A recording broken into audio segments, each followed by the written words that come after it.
Live TV. We will be talking about child protection in Ghana. But before then, I would like to take this opportunity to thank Dr. Vida Mamle-Hervé from University of Ghana, Department of School of Social Work. And also we'll be expecting a representative from Children's Rights International, Bright Appiah. Ministry of Gender, Children and Social Protection, we will have a representative. Street Children Empowerment Foundation, and also other agencies will join us in due course. Every child deserves the chance to fulfill their full potential and to achieve the best. As parents, we want the best for our children. Our children are our hope.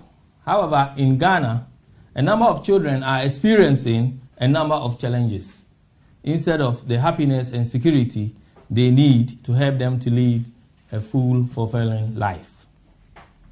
Instead, they are faced with risky, fear, danger from the people close to them and the community at large. Today, we'll be talking about the silence of children in Ghana. How or why we are not able to hear the voices of these children. We have with us today Dr. Vida Mamle-Hervé from University of Ghana, Department of Social Work. Doctor, welcome. Can you hear us? Yes, I can. Thank you. Yes, I can. Thank you. Thank you for joining us. How is your day being like today? Very fine, thank you. Very fine, thank you. Thank you.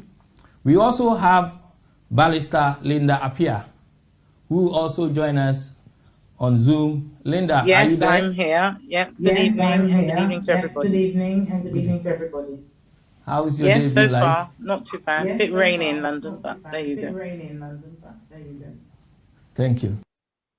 And we also have Mr. Paul Seme, who is the founder of Street Children Empowerment Foundation. Paul, yes, are you there? Thank you very much. Good evening from also rainy Ghana and cloudy Ghana. And I'm happy to be here. In the UK here, and it's also raining in yes, Ghana. It's been, there was some thunderstorm in the morning, and now it's drizzle here and there. So yes, it's relatively a better weather. Thank you. Then we also have Mr. Isaac Barnier, who is the chairman for MPP Reading chapter in the UK. Mr. Barnier, are you there? Oh, hi, Mr. Kula. I'm here. Good evening to my fellow panelists. How is your day been like? Busy, but I'm okay. Good. And we also have Mr. Joseph Kwanzaa, who is the president of Social Workers Union in the UK, Ghana Social Workers Union in the UK. Mr. Kwanzaa, you are here in the studio with me. Thank you, Kofi. Yes. For having me on the program. Yeah, thank you.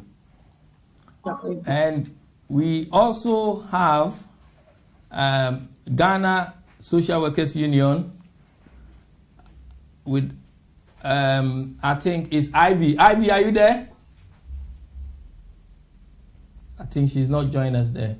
And we also expecting someone from the Ministry of Gender and Protection, and I've not seen them log on yet. And also Ghana Children's Rights International, Bright Appiah. Bright, are you there?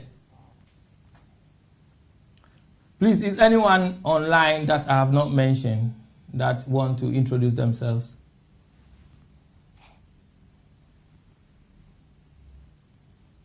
Okay, thank you.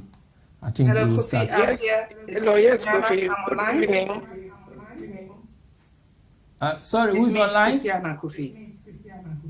Oh, hello, Christiana. Can you introduce yourself, please? My name is Christiana, and I'm a retired social worker, educationist. Thank you for inviting me, and hello to everyone.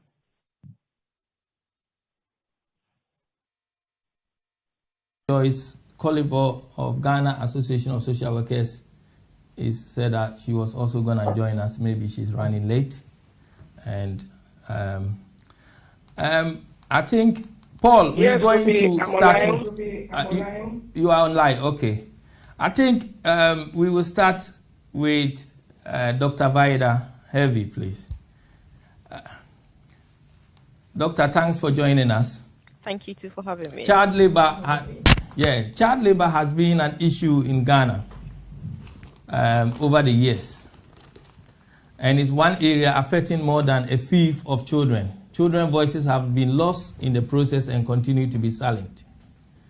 What can be done to help hear the voice of children, as a lot of parents are using children to either sell for them or abuse them different way instead of letting them live a happy life? I mean, a number of children in Ghana, from my understanding, Ghana is the first African country to ratify the Convention on the Rights of Children. Therefore, the efforts of the government and other child support agencies to hold the exploitation of children, the intervention strategies have been ineffective in tackling child abuse in our country. And what can we do, Doctor, to help us move forward for children to be able to come out of this predicament? Well, thank you. Let me start by saying that the issue of child labor in the context of Ghana and most African countries is a very complex and dicey one. As you rightly said, or maybe to say it properly, Ghana is the first country in the world, actually, to sign the UN Convention on the Rights of the Child. Because of the traditional value and practice in our systems in Ghana, we have the very important policies and law which are supposed to govern or promote the rights of the child. I think the biggest issue we have when you look at studies which have been conducted both in time past. So for instance, if you put it in the context of the pre-colonial era, if you look at the whole issue of the child welfare system, we can say that the Ghanaian extended family has played and continues to play a very critical role in the welfare of children. So gone were the days where we have the extended family through our kinship systems taking care of the child. And as the popular adage goes in Ghana, is the whole community that comes together to raise the child. But if you look at Ghana within the industrial revolution or the industrial period, we have issues of migration. We have the men moving from up north, down south, mostly, and then leaving women and families or children alone. And in this case, we have a system whereby the family system also became weak as a process. To put it in a better context, if I should put it in the question that you are trying to say, in Ghana, we have the laws. The laws are there. If I should talk from the perspective of the academic in terms of research, which has been conducted around issues of child labor, the key finding that usually come out has to do with the implementation of the laws that we have in the system, which, like I said, is very complex because we have the laws coming into conflict with our traditional way of trying to raise the child. And then we also have a major issue of resource. I mean, resources become one of the biggest gap which we have not been able to overcome. So it ends up that the whole thing becomes more like a talk, because if you look at a child who is trying to support, let's say, the family on a traditional farm. And if you step in to say that the child has to stop the support to the family and, for instance, go to school, the question is that who is paying for the school fees of the child? So basically, the issues are very complex. And if you are asking me to talk about the way forward is to have a very practical and a holistic approach to addressing the issue. So for instance, I have had the chance of working with international non-governmental organizations, and it has to do with children who were working on the cocoa farms. What we did, or what we managed to analyze, was that these children were actually helping the parents to fetch water from a very far distance to water the crops. And this is really needed. The parents cannot afford to pay for laborers. So they see the children as the ones who are coming to help them. And it is out of the resources that they take care of these children. So what we did as an organization was to try to provide boreholes, which are in proximity to the farms, such that the parents can fetch the water, they can water their crops, and then we are able to take the children out of the farms into the classrooms. The point I'm trying to make here, or the picture I'm trying to create, is that until we have a very realistic and practical approach, it's going to be very difficult to solve the issue at hand. I think I'll end here for other panelists to also bring in their. Paul, what is your view on that? And from what Dr. Herve was saying. Okay, thank you very much, Doc. I think typical of the academia, you've given us the very good basis and a start to this conversation. Again, I would say that, like our current president said, like Doc also mentioned, that it's an issue of resource. In our discussions over the years, I have maintained that it is not resource, it is a lack of will to actually make it happen for our children. I say this because we are 60-something years old as a country. We always want to point accusing fingers at our colonial masters that they robbed us of our gold, our cocoa, and all of that. But we are still 64 years on trying to apportion blames. What does it take to raise a village to prevent child labor from happening, Doc, and all other people on this show? What does it take to create that village? What it takes to create that village is that the leader of the country calls Doc and says, there is a gentleman called Paul, there is a lawyer called Linda, there is a brother called Kofi. All these people have serious interest in how we raise our children. I need all of you to come together, partnership work, start, let's talk about how we can relate our culture together with the laws. If it's a lack of education, how can we get education out there? There is NCCE. There is a lot of state actors that are supposed to make sure this happens. And mostly, it's not all about money. It's about the will. People are paid 8 to 5. They get out from their houses. They go into their offices. And what we are using our taxpayers' money to pay them for is to do this work. And there's a lot of interest, like very brilliant contributions from our doctor that we have seen here. People in the academia, people in the media, people in their own, doing their own private businesses that are willing to give their time to make this happen. What I would say is 64 years on, if we are not seeing this happen, then we do not have the will than the resource. When there is a will, there is a way.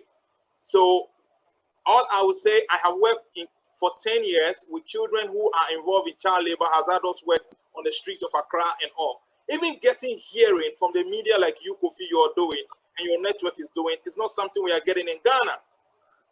This is not a matter of resource. They have the time, they have the airtime. They would rather talk about things that will not push the development of this country. the academia has a lot of knowledge sitting in our shelves, but how is the academia engaging with the practitioners on the ground? How is the social workers union working with the practitioners to make sure that we bring knowledge into practice and practice into knowledge? Because both of them should be feeding each other. This is my initial comment on this issue. It's a lack of human resource.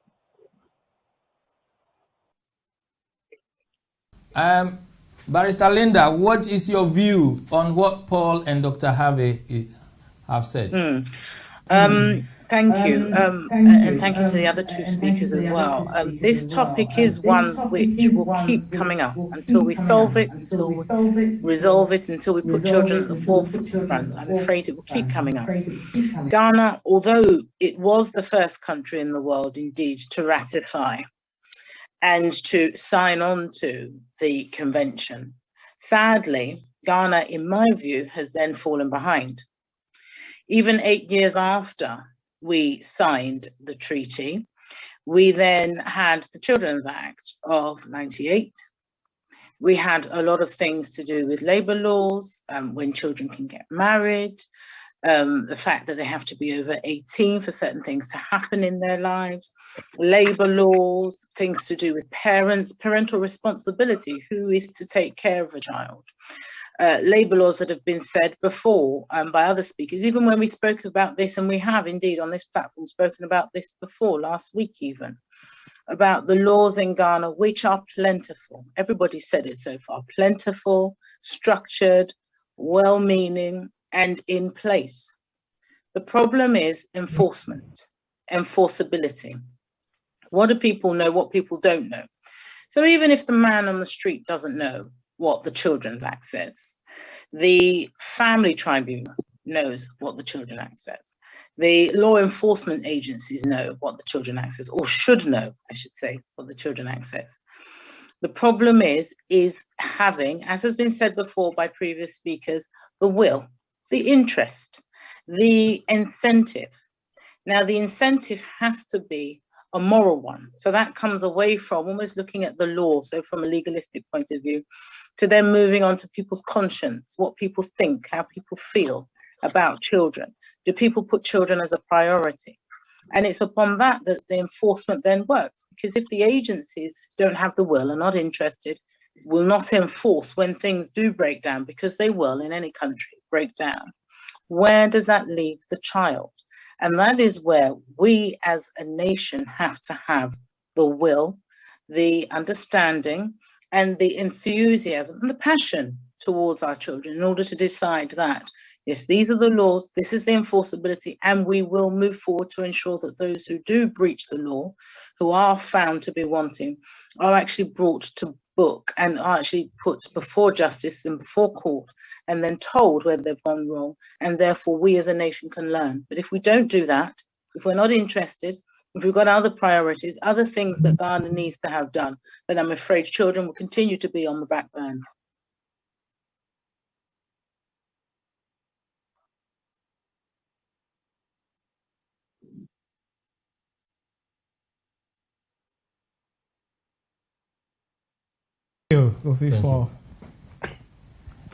Well, thank you very much for the last three contributors, what you have said. I mean, some of them are obviously we know already, but I have a contrary view to what you have expressed.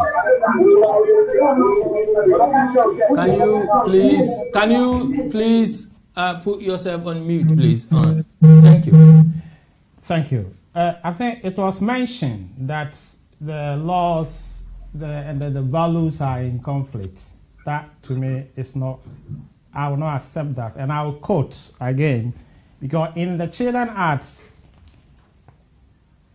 560, it has stated categorically that a child at the age of 15 could be employed. A child at the age of 13 could be employed. Yes. But the child at 12, so a child at 15 could be employed, a child at 13 could be employed to do a light work. And it has explained that the light work should be a work where it will not affect the health and the school attendance of that particular child. But what do we see? And like I said last week, it is a credit to Nana Akufo-Addo, the president, for bringing in the school fee, free school fees. So a lot of people are going to school, so some children are off the street. Nevertheless, there are plenty of children on the street. Some are selling on the street. But what we need to know is, how do we enforce these particular sections of the Children Act? The school education system is there, free education.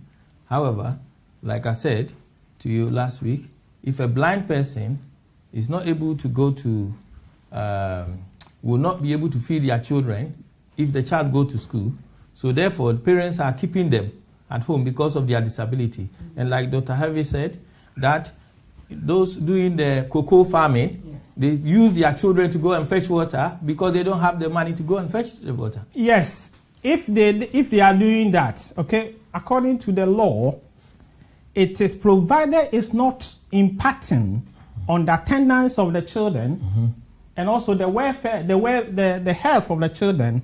That's acceptable, okay. However, we see a lot of children on the street during school hours. All the agencies are going around. We have the police seeing the children on the street. We have teachers. We have all officers on the street seeing children selling goods. And nothing is being done. Nothing is being done about it. So the problem we have is, how do we implement these things? I'll also talk about the second speaker said about school fees. I think that was the first speaker. At the moment, there's no school fees. So under no circumstances will the child not be able to go to school. In relation to the research that have been conducted, we all know that knowledge producers, the researchers, they will make their research, make recommendations, but the problem is, do the managers of the country accept these recommendations and implement them? And I'll give you a classical instance in even United Kingdom. Before 2000, kinship care wasn't popular in United Kingdom. It is when Professor Elaine Farmer, Bob Ross, and Hans started to conduct research that it became apparent the urgent need of using the family system to support children. And now we have a system where family members who pay, who are looking after their family children, are given allowances. And even that brought the birth of special guardianship order, where they can live with them until they are 18 years old. So one issue that we have which needs to be addressed is that when the research are conducted and recommendations are made, it is expected that policy-minded, research-minded policymakers should use these recommendations so that they can actually put things into context, what is actually needed to help the children in the country. There was issue about enforceability. I think the third speaker talked about it. What's the police doing? Because if they are the drivers, the engines of the welfare agencies and the police, Ministry of Gender Protection, Child Protection, and the welfare agencies? I think that is leading to what I'm coming to. Okay. Thank you. So if the enforcement agencies are not doing their work, then there's a question. So from what we are discussing as we started, is that there should be a national plan, a national policy that should be put in place irrespective of which government comes into power. Now it's the NPP government. They should have a national policy in place so that when there's a change of government, if the NDC comes to power, they should follow that. There should be policy and guidelines. You can't just give it without any guidelines. Like here, we have the laws, and then the laws that have been made. There are policies and guidelines that we have to follow to ensure the safety and security of the children in the country. This is my piece for the meanwhile. Thank you. Well, Mr. Barnier, you hear everything. You have heard everything. Thank you, Mr. Kula. There's been a number of shift to the government now. If that's what, from the view, from listening to what others are saying, what the panelists is saying, is that the resources, we need more funds, they're talking about resources. What is your own view about everything? Excuse me, can you give me 1 second to clear something from before so that it doesn't mount up, if you don't mind? Okay, thank because you. when I talk about a clash between the laws and our traditional values, I think maybe it was taken out of context. The whole discussion is very broad. So for instance, if you look at the act or the right of the child, it talks about trying to put the child in focus in every key decisions which is made. But we have, as Ghanaians, our traditional values or the system is such that the children are considered to be like our properties. And as a result of that, it is reflected in the lack of consideration for their rights. But that's what I'm trying to say. I'm not trying to say that the laws are just, that's the key focus. And in terms of the example that I made, I said many years ago, I worked on a project which has to do with child labor on cocoa farms. So it's not about, how do you call it? Yesterday when a free education thing was introduced, the period when I did that work, or when I was involved in that work, the children were paying school fees. And that's why I said that if we have to look at how to bridge the gap, it's about trying to have something very practical. When we take the children out, we make sure that when they are in having the education, the reason why they are used as labor on the farm, that bridge or that gap is closed, such that they are able to have continuity in their education. Just wanted to clear that. Sorry, Mr. Bainey, for coming in. I don't want you to mount up. Thank you. Thank you. Yeah. I was invited to the member of chairman of MPP Reading UK, but I'm a social worker. So looking at this topic, I would like to put on my social work hat. Yes. What I would like to do at this point, listening to my colleagues, is the dimension I'm trying to bring in is the way we categorize the issue. For me, the moment we describe children working as a child labor, we are more or less minimizing it, okay? For me, depending upon the type of work that the child is involved in, it can be neglect, it can be physical abuse, it can be sexual abuse, or it can be emotional abuse, because some children are used in the sex trade. And for me, if children are engaged in prostitution and they are not paid or even they are paid, I wouldn't want to call this as a child labor.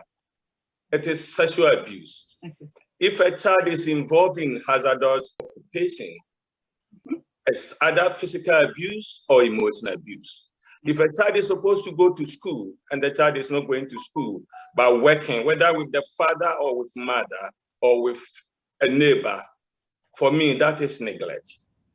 But if you don't call them as such, and you call them child labor, then the way we intend to resolve it is also different, because we don't see them as child abuse.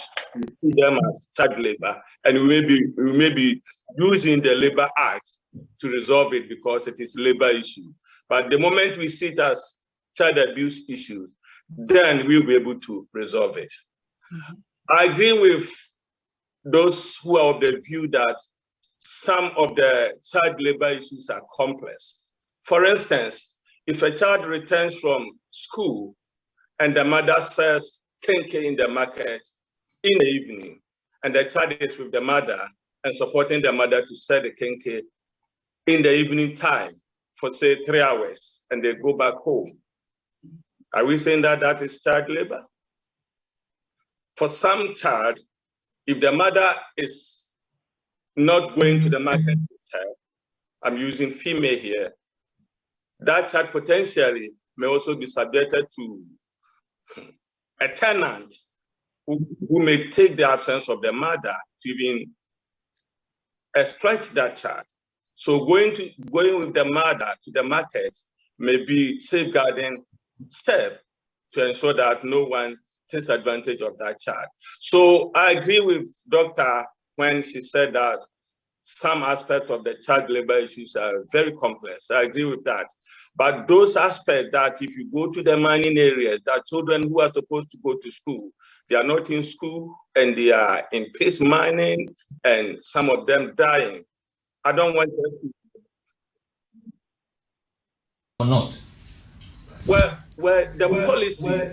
Do you take the current policies? Yeah. Is it working? Well, like in terms of children, child slavery, children. I mean, if you look at the children in the fishing industry, for example, where they've been taking them there out of school and they're there, even we don't know they're there. They're not working. You know, is the current policy working? That is the issue. If you look at enrollment levels, you will see that the enrollment levels have gone up, indicating that a number of children who hitherto were on the street doing so many things are now in school. But there are still a number of them who are not and being exploited by adults. And that is why I'm saying that for the law to work, if you say that I've committed child abuse issue, the law will deal with me. But if you say child labor, then it's going to suggest that to address it, you need to use the labor law, and you come in to say that, Isaac, are you paying this child for working for you? But for me, that is not the issue. In terms of a parent who has fall foul of the law. So, for example, they're using their children to sell. Now, what are the responsible agencies? Who are they that will make sure that these children, these parents, have been dealt with by the law? And then that will be an example to other parents to show that. That is exactly what I'm saying. If as a parent, I'm neglecting my child, you charge me for neglect. If I'm abusing my child, emotionally or physically, you charge me as such. But if you paint it and saying that I'm engaging my child in child labor, even if there's any sentence for that, lawyers here, I guess the sentence for child labor or the punishment for child labor will be lesser than punishment for child abuse. So even if you punish somebody for child labor issue, chances are that it will be like a slap on the back of the hand. To say before we go on. Yes, thank you, Kula. Mr. I think, my learned friend, you shouldn't try to mix the two. And I will read exactly what the Children Act says. Okay, section 89, the minimum age for child labor says, the minimum age for admission of a child to employment shall be 15 years old.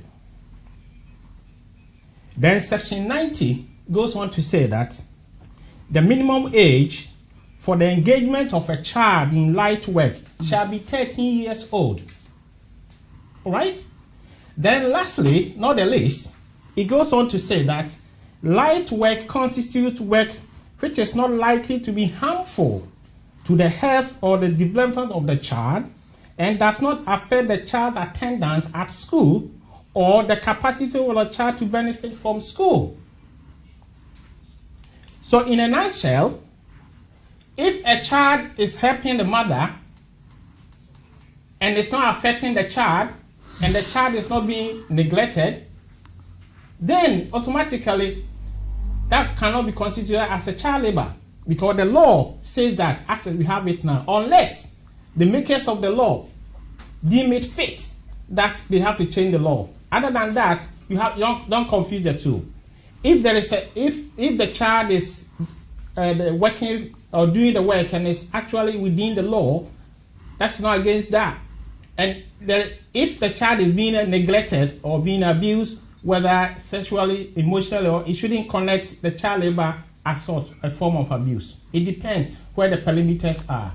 Thank you, Beatrice. You heard everything. Oh, I'm sorry I'm late, but yes. Can when you is do a little introduction? So okay, I'm Beatrice Asante. I am the North London chairperson in NDC, and I run a youth show as well called Young and Prolific. So my expertise is actually talking to the youth and actually getting their views, because most of these youths, they've got cousins and relatives in Ghana and like in Africa as well.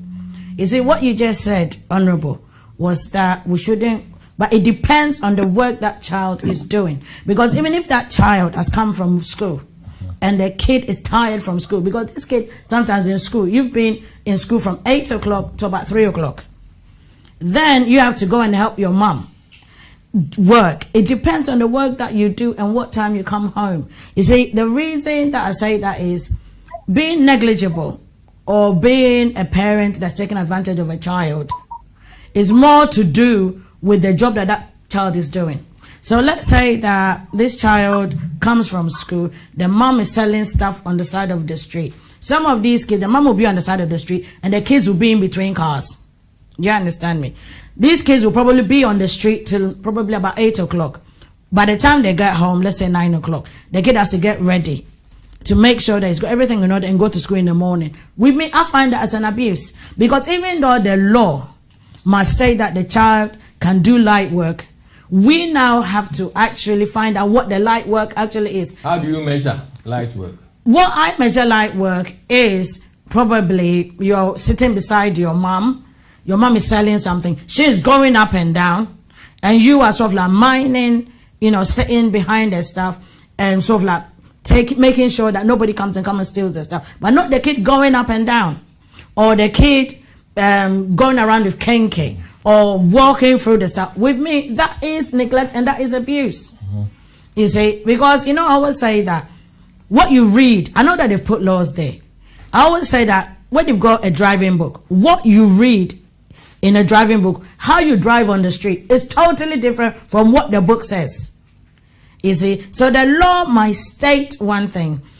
When I spoke to the youth on Monday, they said our society do not respect children because they believe, and I remember one of the panelists said, the children are sort of like, they don't respect how these kids are. They believe they're their properties. But what I'm saying is parents, African parents believe that they own their children. Yeah, which they don't.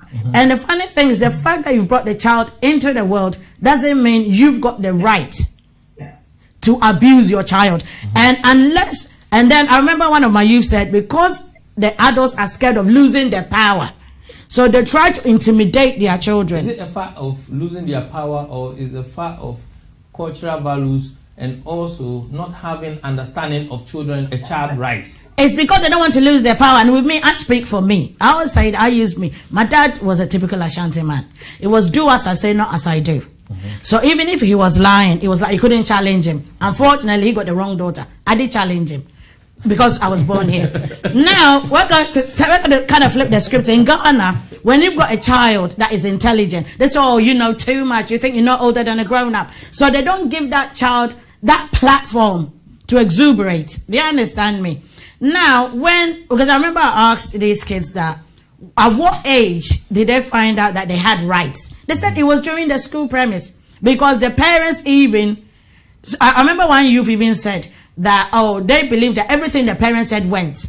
Because of the cultural values we had that they brought with them. That they believed that everything that the parents said, the parent had more power than the authorities. Until they went to school. And they actually told them that they had rights. In Ghana, we need to protect the children. And regardless, and I remember we had a community whereby the community raised the children. Now, we don't have that anymore. We are losing that. The only thing is the children are not prioritized. The systems in place do not function. Because when you look at this country, you know, you guys talked about the police. Now, we've got social workers that work with doctors. We've got social worker that works with the police. We've got social workers that works in the home. We've got groups that actually work. And that can be incorporated in Ghana. And we have families. Our culture was the strong. So there's a problem with the structure. 100%. There is a problem with the structure because I remember my dad said something to me years ago. I remember when my dad died years ago, a friend came and he said when his parents died, my dad told them that if they didn't take that man in, He was going to run away from home. So my grandma was forced to take care of the child. And I remember 50 years or 60 years down the line. Interagency difficulty, or it is cultural and interagency difficulty, because our culture strike a balance or work in unison. Because if that's what I'm saying, that when this boy's parent died, they didn't give him to my dad, but they didn't give him to my grandmother. But my dad threatened my grandmother that if you don't take this boy, I'm running away. So my grandmother had to take care of him. And even when he got to this country and 50, 60 years down the line, he appreciated what my dad did for him. He didn't say my grandma mistreated him. He didn't say anything. So I believe that with all these agencies that are in Ghana, and with all the monies, because everybody keeps saying we don't have money. We have money to do other things. We should look at the structures and what fits for our country. Yes, what fits for our country, and that's where I stand. Thank you. Dr. Heavy, did this fit in well with... hello. My hand is up. Oh, yeah, Christina, right. Okay. go on, please. Sorry. Just a few things. I'm very, very happy with what Dr. Lydia. I think that the problem we have, everybody has said a bit, and what everybody has said contributes to the issues we're trying to resolve. There's clearly the historic issues which Lydia told us about, which is in Ghana, we've got a system, a family system where years before we even came, that our parents were using their children, obviously, like help on their farms.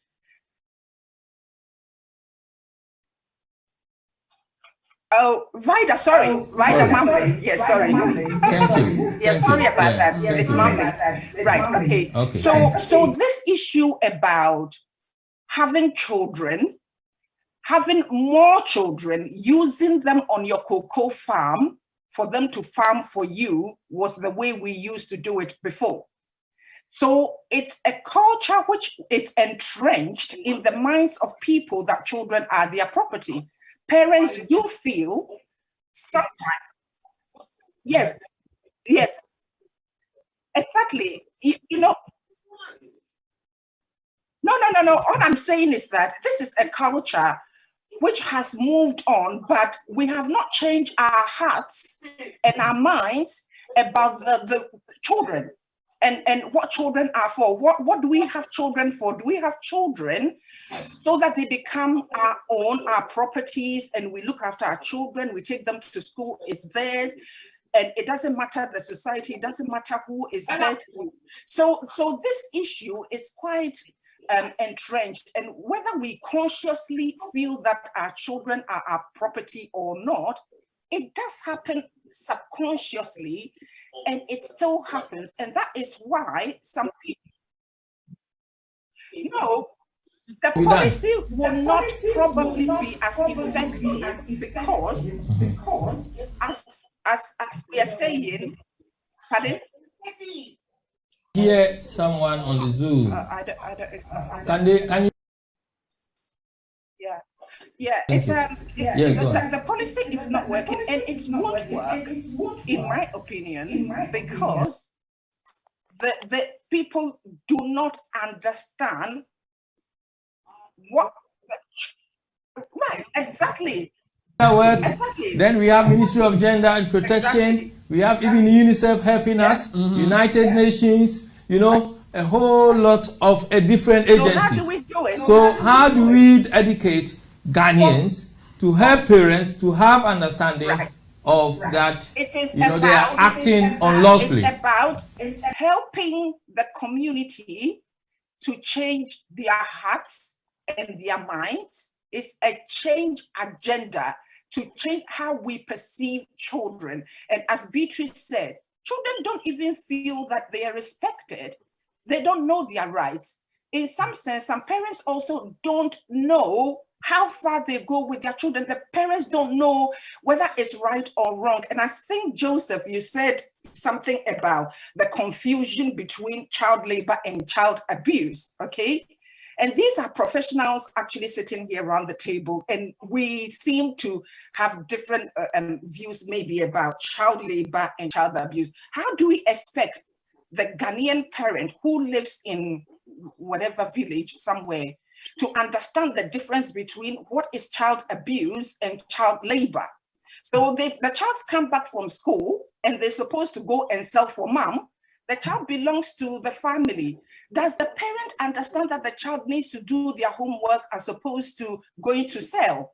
So these things, we have the laws, we probably don't have the resources, but the understanding of what children's rights, we just don't get it. And it will require us to have a change agenda where we are going to work towards changing the hearts and the minds.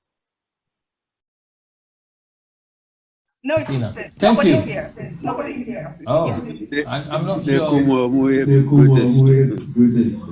Hello? It's not coming from here. It's not. So basically, let me just finish here. My take on this is that there's a history which is entrenched in our culture, and it keeps interfering with the policies and procedures. Parents do not in the main understand where they're abusing their child and where they are actually doing child labor. That understanding. Mute, please, because I think we're not sure where the noise is coming from. Yeah, Hello? I'll do that. Yeah, please. I'm not sure who is doing that. Because we've been...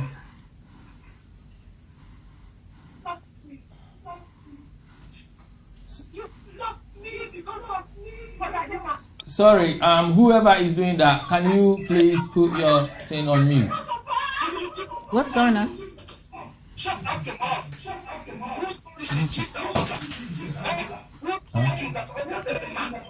I think it's Dixon Boatin or someone. Dixon, you can mute Dixon Boatin. Sorry, who is Dixon Boatin? Linda, can you take Dixon Boatin off?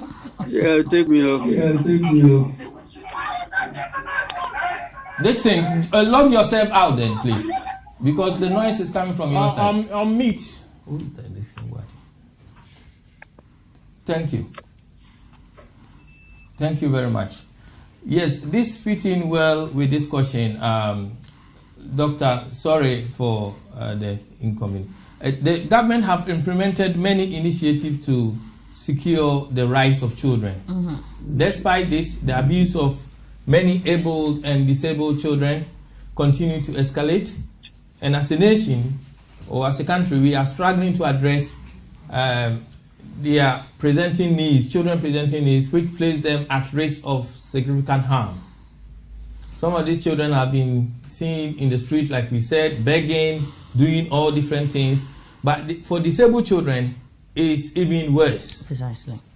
There are also cases of parents hiding their disabled children so that nobody will know about them. Even cases of hearing about killings and other things like that.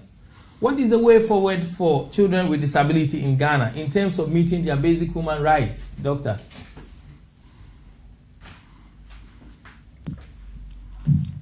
Well, Linda, I think you have. Thank you. I think from what we have said so far, and if I should continue from where Christina ended from, and I think I still maintain my argument that there continues to be a clash which needs to be resolved in many ways. I can talk from the part of research which has been conducted, and as one of the panelists also said earlier on, it has to do with how recommendations of research are implemented to ensure that we are overcoming some of the gaps which have been identified. When it gets to the issue of the child with disability, you notice that then the degree of abuse or the degree of neglect even becomes much more higher, if not deeper. And here the argument, or what we can also say, has to do with economic pressure. If you look at other societies or other parts of the world where we have well-functioning institutions, when a family or when a parent has a child with disability, they get some kind of support to ensure that the child, to a large extent, is able to meet his or her needs. In the UK, parents who care for their children, some become their carers, and they get paid for looking after their own children. And in that way, they are supported, makes them give 100% in terms of their meeting their basic care needs. Yeah, you can continue. Precisely. And luckily enough, I have personally done research on social inclusion of children with intellectual disabilities in Ghana. That is why I can go deeper into it. And then you will notice, I know that, of course, the will or the argument that we need a will and a mindset, those are very concrete. Those are very right in their own ways. But you'll see a child who has all it takes, and all the child needs is just a support. I was able to do my study comparing one school, which is state supported, and the other school, which is private. And the private institution happened to have the so-called privileged families.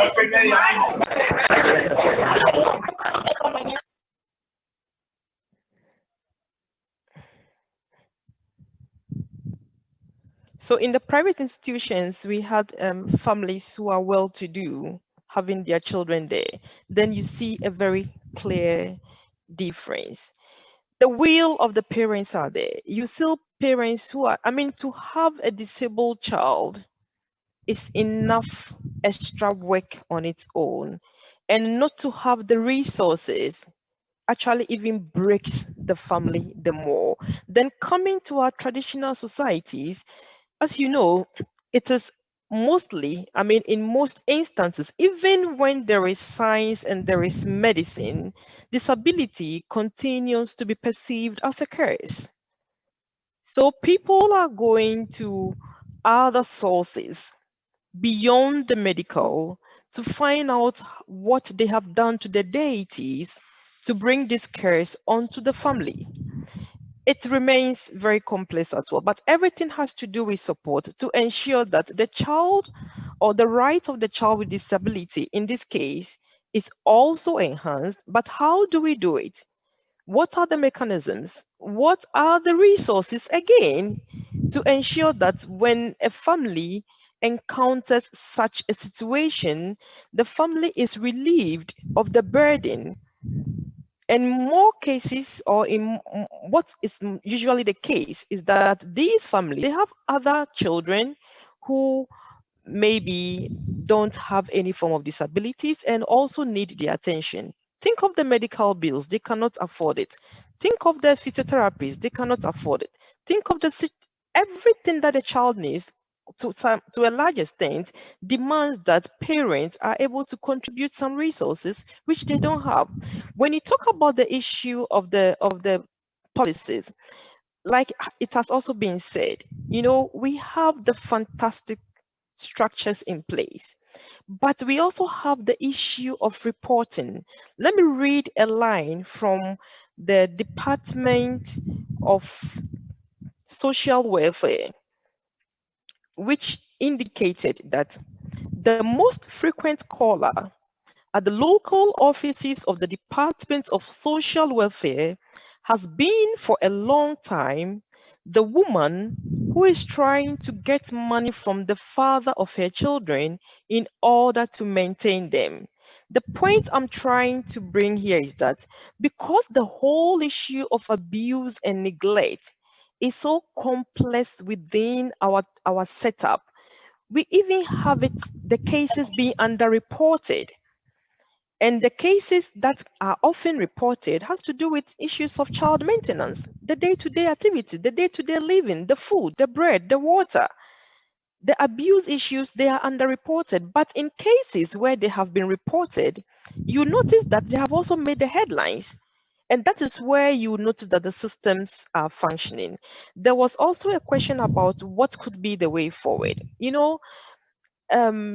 the panelist with you, the lady, sorry I didn't get your name, said something which is very, very important. You know, yes, Beatrice, the question is that, do the parents know the right?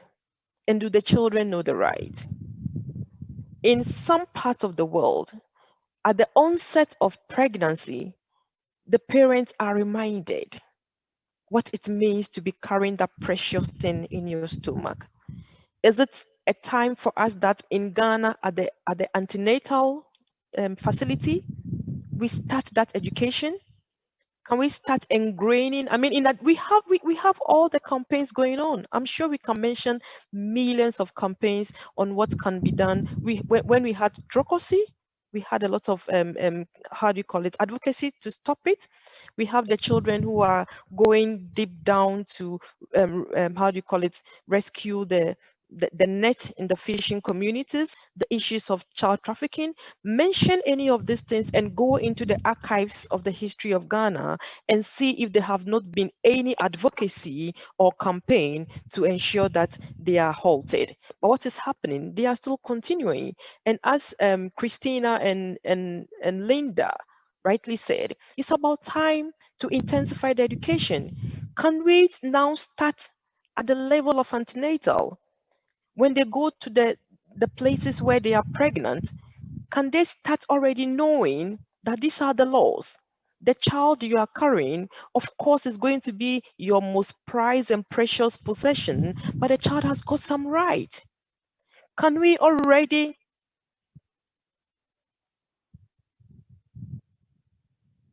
with educating parents about parenting? Exactly. Exactly. That's what we are saying, that you know, because the Ghanaian society is traditionally oral society, most of the knowledge or the way of doing things are passed on orally. Unlike some societies where they are written, so that, for instance, if I want to find out about parenting, I'm a first child, I'm a first time parent, what can I read about what it takes to raise a child? What do I need to know about the rights of the child? What do I need to know about the extent of discipline I have to give to my child? What do I need to know about educating my child? Not for myself, but knowing that the child only passed through me to be a blessing to me and of a resource to the community where the child finds himself or herself. These are very important things. And when right from the onset, the mind is tuned in and we have continuity, then to a large extent, we could have a different approach of looking at children. So that is my take on that. Thank you. Oh, sorry. Yeah. Thank you very much, Doctor. Thank you. We just want to remind our viewers that the show will also be shown on Sky 182 at some point. This program will be shown on Sky 182. Child protection in UK, child protection in Ghana, and this show will be shown on Sky in the UK here. But other people who also have access to Sky may show on different channels, but in the UK it's 182. And also, you can also watch the program live on YouTube or anytime at your convenience at home. Thank you very much. Lord Chief, before we come to you, we want to go to Paul and ask Paul about his view as well. Paul, are you there? Yes, I'm here. Yes, I'm here. Well, you heard everything in terms of the experiences that the children are going through, in particular children with disability, crawling in the street. Some are being forced out of the family home. They live in the street, a very difficult situation. Where do we go from here? Okay, thank you very much. Like Doc said, on the academic side, he has the experience. From the practical side, I walked into, when I started my work 6 years ago, I walked into a little boy who was living in a kiosk alone. He was 6 years at a time, 6 years old at a time. He had tuberculosis of the spine. So he would walk back for money and go back in there. He'd lost bowel control and all of that. Technically, the long and short of the story was the parents and everybody around were waiting that one day this child will be declared dead. So myself and my team, we took this guy, and as I speak with you now, he's become a part of my family, because after doing all the surgery and all the medical things that he needed for him to be able to get up on his feet, the family basically confessed that they didn't have the knowledge and the resource to be able to provide for this boy. While caring for Bernard, I came face to face with the law and how we do not expect children with disability on the streets in Ghana. Way forward, Doug have given some practical steps of what needs to happen. But I think we need to learn this properly. Which institution of state would take up the education of parenting? What is our policies saying? If it's the social welfare, do they have the resources to be able to go out there constantly and engage parents? Like I indicated last week, we've been holding different workshops for parents that are part of our program, teaching them domestic violence, teaching them about rights of children, and also about economic issues and financial literacy. But the point, I agree with Doc, we need to, at the very onset, begin this process. Yes, if you go to every hospital, there is adolescent unit, or there is a unit that deals with first time pregnant. There's a midwife, there's that system. How can we work with the social welfare, if it's NCC that is to do the education, and other NGOs to be able to make sure that at that very point to go, we are teaching people about parenting. Now, not every woman that gives birth can be a parent or can be a mother. What do we do at that point? Because I can have a 13-year-old in Jamestown. If you are not 13, you don't have a child in Jamestown, you're literally called names. When this teenage girl gives birth,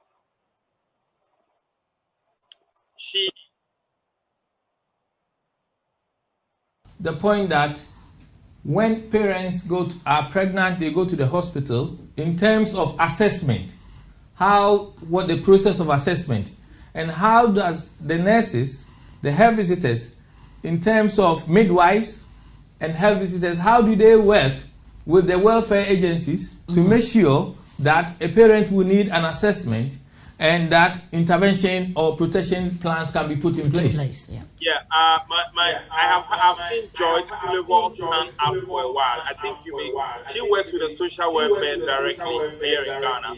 Oh, Joyce have joined us. Yeah, she's been with us from the word go, and I think that. No, I mean we did ask about her. Yeah. I think she may be able to give a little bit more practicality when it comes to resources and these things. But what I would say from the NGO point of view, working with the social welfare all these years, until there is a project, until there is a fund where we can approach the social welfare and go out there together to do some form of education, it's never been the case that we can the social welfare on its own steps out and does a lot of education. But I stand to be corrected, Joyce. That's why I am making a reference to you. But when it comes to, like I indicated last week, we need a proper system of introducing people to parenting. It's not just when you get pregnant, because a lot of young people are getting married now, are going to the churches, are going to the mosque, are going to the AME to get married. How are we making sure we are preparing stronger families, stronger people? And even if they have been prepared, while parenting, when they are having issues, which centers, which counseling points do they go to get that help, that support? Because all of us, one way or another, if we do not get that kind of constant support as parents, we may go outside of this policies. Because like I said last week, I had 17 women in my office, and only one knew that being naked in front of her child or taking pictures of herself, only one woman knew that it was against the law. The rest of it was very okay. So on the grounds, a lot of people do not know. So how do we at every stage, the rebellion stage of children, assist parents from the word go to finish. I think we can, we can work with churches, with mosques, with NGOs, with the academia themselves.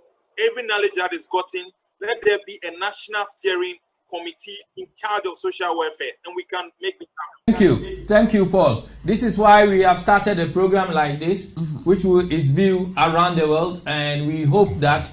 And also, I have to tell everyone here, and also our viewers, Nanado, number one viewer.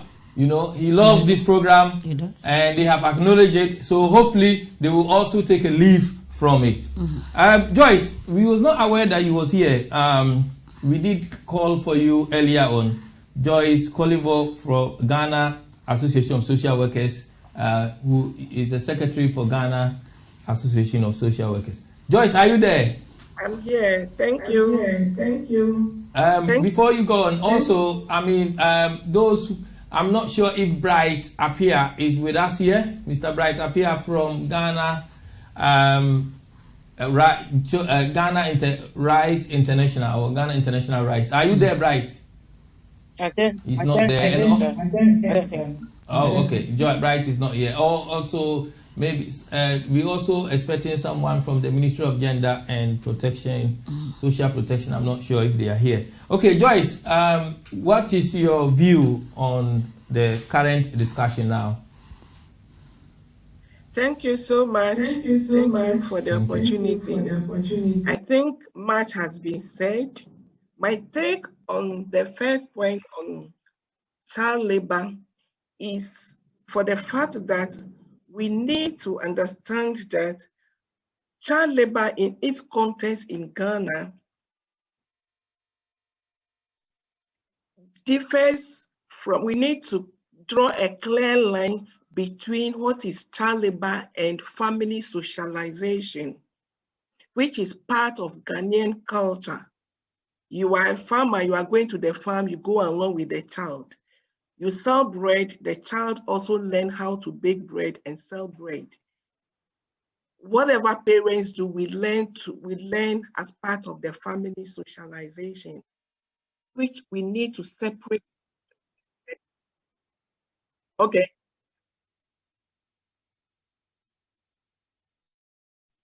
Thank you. By all the children agencies, in particular social welfare and Ministry of Gender and Protection of Children, how children are begging, disabled child, begging for food to eat. Yes. And some are living in the street, some are being abandoned by their family. They don't want them. A child they didn't want in Ghana, and even some are using them for rituals and other things. So what is the way forward? So that the silence of disabled children, children with disability, the silence of them, so their voices can be heard. Thank you.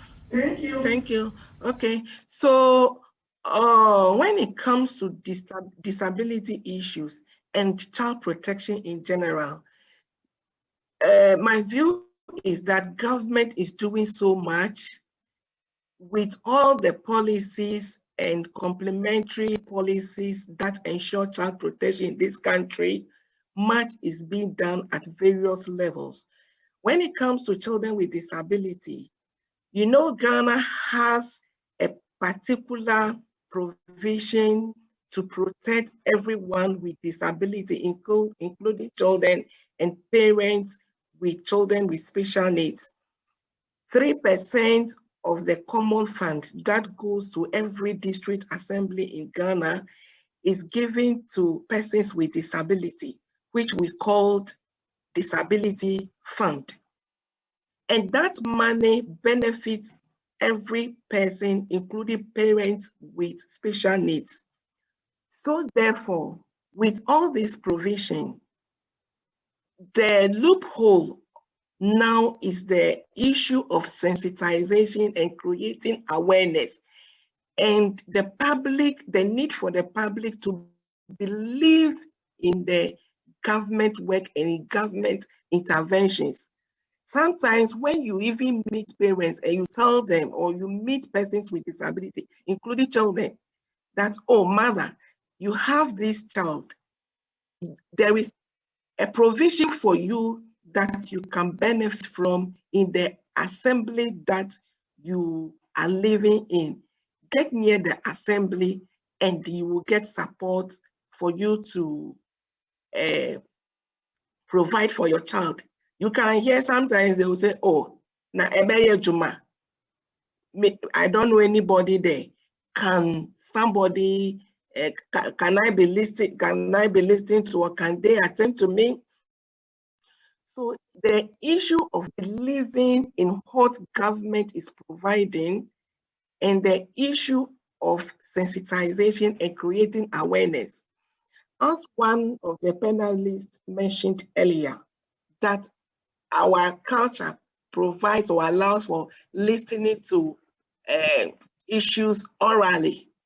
And so you see that in every district in Ghana, we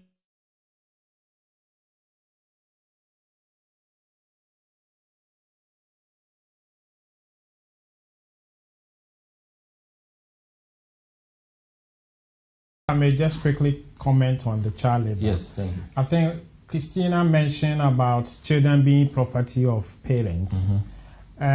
We need to be realistic in some situations where a child has to help the parent.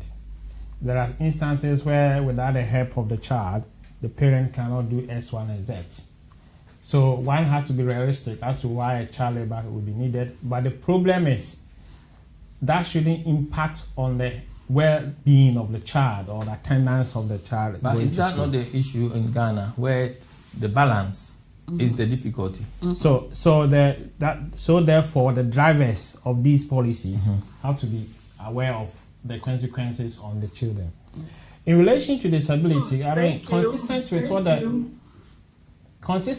the last speaker has said, I think that from the local authority involvement, where specifically they said identify, register, and keep update on persons with disabilities, engage in need assessment for persons with disability and their specific orders. So that the government is doing it best that it can do. And there is also, in relation to that, one of the outcomes of the CARE initiative, where there is this thing we call the Livelihood Empowerment Against Poverty. It's a token that they give to parents who are struggling, but it's not enough. But on the holistic view, all what we need to look at is a national agenda, a national plan to ensure that all the issues about children are addressed. And that is what we don't have. Even though we have the child and welfare system in place, the objectives are not being met. And it's all down to how they are being implemented. We cannot rely on the issue that there are no finances or there are no resources. With the little that we have, we should be able to use it. So how creative are we? So that's how I'm coming to it. So we should have, and like I'm glad that the doctor mentioned about the research that you've made. I think one of your doctors at the school, Dr. Frimpong Manson, has done a brilliant job on the kinship care, where he has made a lot of recommendations for the government. If the government takes it, that will be brilliant. So we have research-minded. Well, Nana is also watching, so let's go. Okay, thank you. Yeah, so it's good that Nana, you are watching. If you are watching me, you're not the president. That you are watching. So it's good that these recommendations that are made by the researchers are actually used to ensure the safety and security of children. I mean, I'm conducting my research in kinship care when I went to Kumasi to do. You could see that the family system has to be strengthened because, as we all said, historically, it's the family that has been supporting. Yeah. You see, a lot of us live with our uncles and grandmothers, and that's why we've been able to come up. But if these systems are breaking, then that is not going to augur well for us, because the alternative what is care, the way forward for disability children? the disability children, like I said, the government is doing it best here because. But the children are still in the street. Despite that, the government is watching. We also want the government to know the children are still in the street. Well, which shows that the children, that means that the government is not doing its best. Okay. No, it's been there from government after government. But what I'm saying is, whoever. My next sister, if I may finish. Yeah. Thank you. What I'm trying to express is that there are still gaps that need to be closed. but at least the government is doing it best. But the problem is so holistic that if there is a child, for instance, a blind person or somebody who is a mother who is disabled, that's not go and beg, the person is not going to get, the whole family is not going to get food to eat. So that person has to be supported by the child. And that actually is not acceptable. So how creative can we be in terms of the Child Protection Agency, Ministry of Gender Protection, Social Welfare, so that children who are begging in the street, crawling, it's very dangerous actually. If you see them the way they are moving across in the street, I've seen them going on the cars. And then they're sleeping outside. It is dangerous, and that's why we are raising that awareness now. That in as much as we know that the government is helping, but it's not good enough. It is advisable that the government as a whole and all agencies, not only the government, all including the agencies that we have, address the issue in such a way that blind people who are on the street, disabled people who have been disadvantaged are identified, and this is normally at the local level, are identified and supported, so that they will not be in a situation that we are now. Thank you. Last not the least, I think they mentioned about somebody mentioned about parenting skills. I mean, that is a huge area, because even here, not until you come to the attention of social services, nobody cares about what. We have children's centers like Dr. Heavy was talking about, whereby children's centers here help parents to learn in terms of alternative parenting strategy. The moment they have the child, they can go to mother and baby play center at the children's center to learn. Some of them, they have been taught by the health visitor to bath the baby, but they may not be comfortable. They may not have family members. They will go to children's center and they will learn different things about parenting there. I mean, most of these parents are known to social services anyway. That's why they go there. And then it's good if you can have these centers where parents can go and assess the support over there.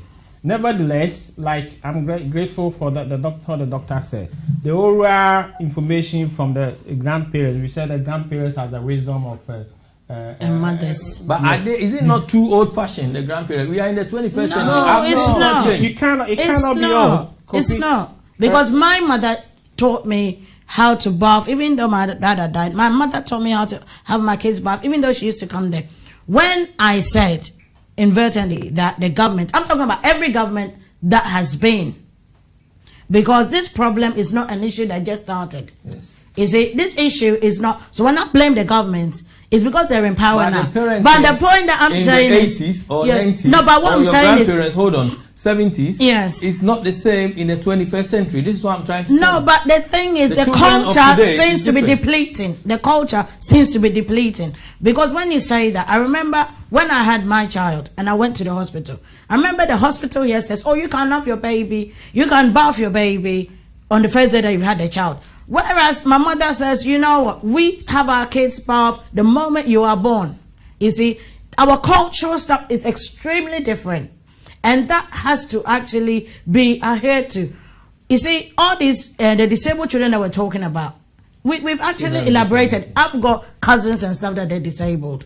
And I remember my auntie would put my cousin in a room in this country, because in her mind, even though she was getting the support, Ghana, they don't get the support. They don't get the education. You know, when they say fix Ghana or fix our country, these are some of the premise that we need to stand on and change mindsets. If you have a disabled child, it is genetic. It is not something that is not a curse. We have to let them understand that the genes, we do not control the genes. Because when I keep saying, when I did my program, I remember one of the young people said, we don't check our children. And even when the kid has got a disability, we stigmatize them.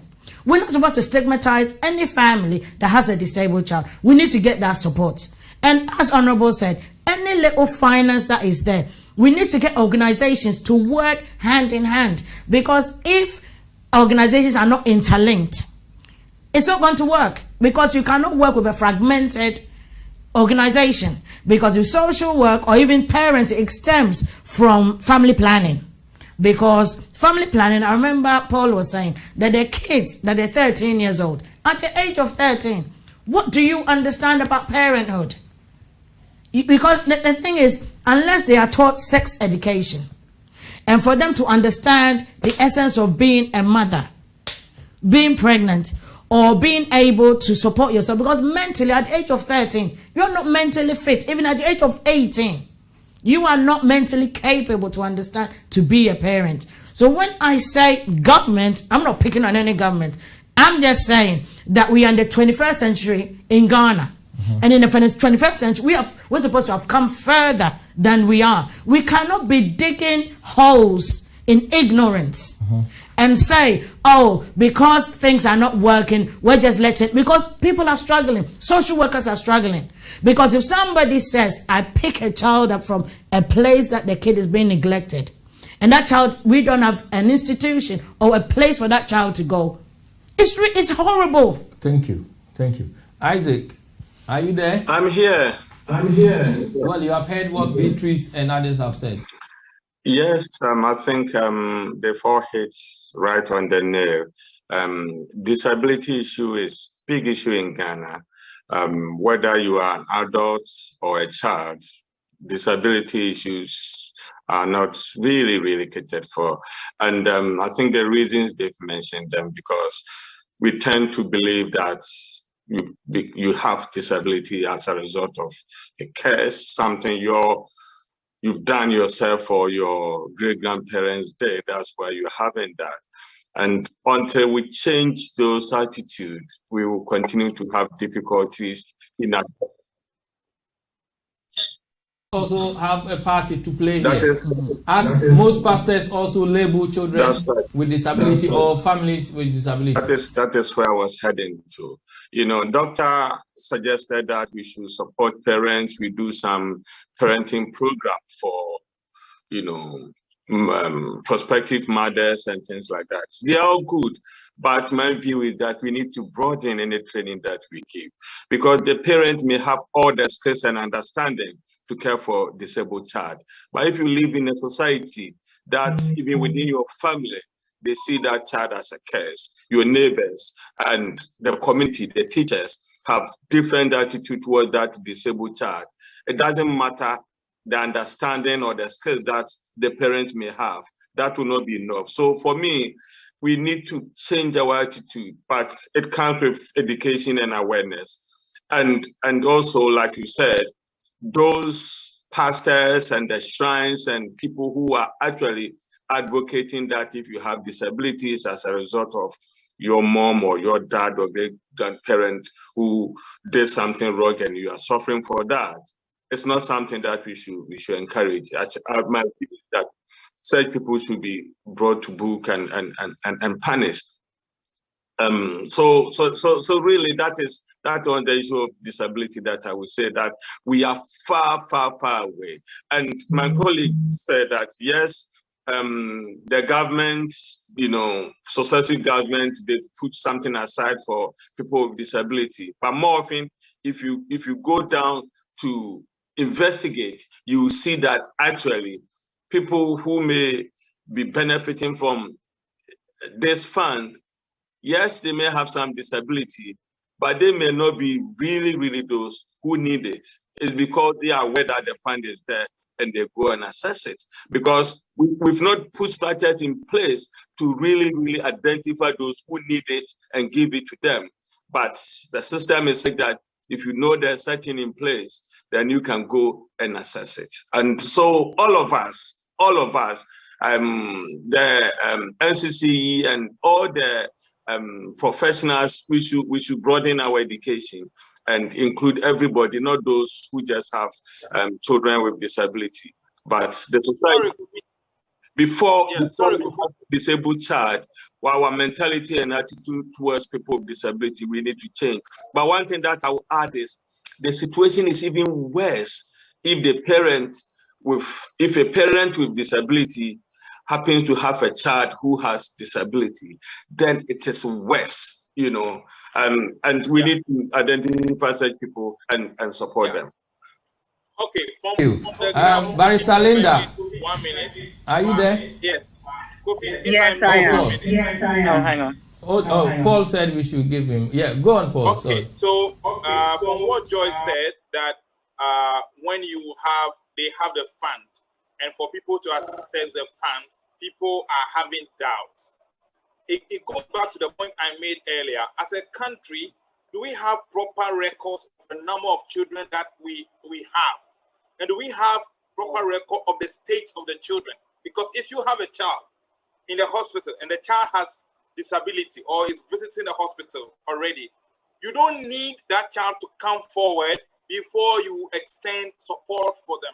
It's a national buffer. It's a national social protection policy. So what you need to do is you need to identify them already from their birth records, and you need to be proactive by going to them, educating their parents, giving them the support they need right there. We don't need to wait and say, you come forward if we had proper records for the children that we have in this country. And I also want to say that as a parent myself who adopted a child from the street, the list there is very tall. A lot of people have applied and have not gotten any money for years. So I just wanted to put this in perspective because Joyce said it, and unfortunately, apart from working with children with disability, I adopted one from the street myself. And it's not, we applied 5 years ago, 6 years ago. There's not been any contact. There's not been any call to us. The district assemblies themselves say they do not have the funds themselves to be able to do this, but they have money to do a lot of other things when it's time for election. Is the will. I go back to my point. The will to have proper records of our children, know their health status, and if they are disabled, go to them, be proactive. Don't sit back and say you want them to come forward. I think that is, excuse my language, not something we should be talking about in this 21st century. So that is just to top up with what Isaac said. If we would go, if they would be identified and we will go to them, they don't need to come to us before we assess them. Thank you. Thank you. And again, thank you to everybody. I think these are really important points that are being made. The problem is, I think, again, it goes back to attitudes. For those viewing and watching us, if you haven't watched last week's program, please do. Because I think some of the topics from last week touch upon this week's. And one of the things that certainly I was talking about last week, was about how we come to the place where we are now. How are our laws made? And I say this from a legal point of view, of course. And we start off with what is a convention? What are the ideas? What is it we want to see in the lives of our society? How do we ensure that there is a consistent approach by those who are living in Ghana towards the way in which we act as Ghanaians towards each other, ourselves, and those in the wider society? And one of the things, I give a typical example. When I was looking at research and looking at this topic, it was surprising to me that we only in 2013 had legislation that prohibited the killing of newborn babies with disabilities, that is. And it beggars belief that many moons ago, and in fact not that many moons ago, if we're talking about 2013, we had to put in place legislation to stop people killing babies with disabilities. Now think about that for a moment. That is quite serious and quite deep and profound. What is it about having a child with a disability that causes people to think that there is something wrong with, not the child, but with them? That there's a curse on the family? What about prayer camps? Again, coming back to the church's point, all these prayer camps that are in place to ensure that you take your baby, you take your child, you take adults to these prayer camps and you pray for them. Pray that the illness, the curse that is on them and on their families is taken away so that people are able to live their lives and live a fulfilling life because they must have done something wrong in the past. It is about education because, again, the law can come in, we can put 10 laws, 20 laws, 30 laws in place. If people don't know what those are, some people don't care, people are not educated, there's no enforcement, none of these happen. If we don't have a consistent approach, then people will continue to maybe get into trouble with the authorities, but get out of it. Because we all know Ghana has a very porous system, unfortunately, when it comes to enforcement of legislation in a number of areas. Children, sadly, are not a priority, let alone the disabled child. I mean, it's almost like a double whammy, unfortunately. If you're a child and you're disabled, then forget it. If you think you had no rights as a child, add a disability and see. In fact, not only a physical disability, add a mental disability to it. The link was already so nearly. Sorry, I didn't know that. And when you add a mental, sorry, somebody else is talking. Hello, someone else is talking. Sorry. Yeah, I can't talk and then mute people. If people can just put themselves on mute, that'd be great. Sorry. Basically saying it can't be independent. You have to kind of speak for all these people. But if I can see, sorry, I can see who it is who's talking. I think it's Jermaine Clark is saying. We don't know who Jermaine Clark is. Yeah, I've muted the person. I've managed to mute them. Okay, so if we don't have proper laws in place, if we don't care about our children, we will continue to have this regurgitation every 2 years, 5 years, 10 years. I think those who have talked about which agencies can come in and support parents, educate us to understand, these are all really good ideas. But we need to understand the difference between agencies who are tasked with ensuring they support parents and agencies who have the force of the law behind them when the parents are found wanting. If you bring, I mean, personally in the UK, if you bring a social worker into the life of a family, people tend to panic because they think, oh my God, social worker. It's usually because you've done something wrong, frankly. If social workers are engaged with your families in the UK and in Ghana.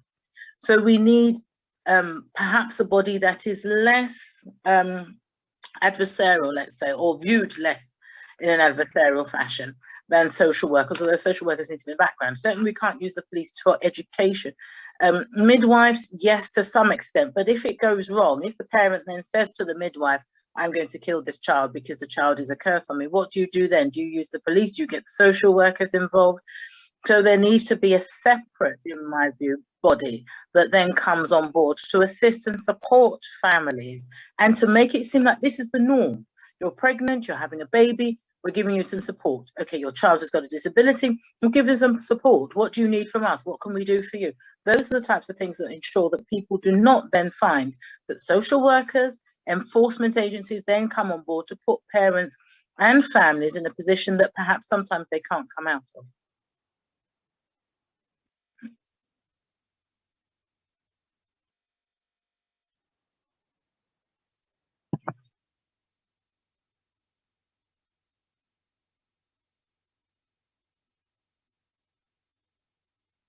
Those on Zoom that may also want to ask any question.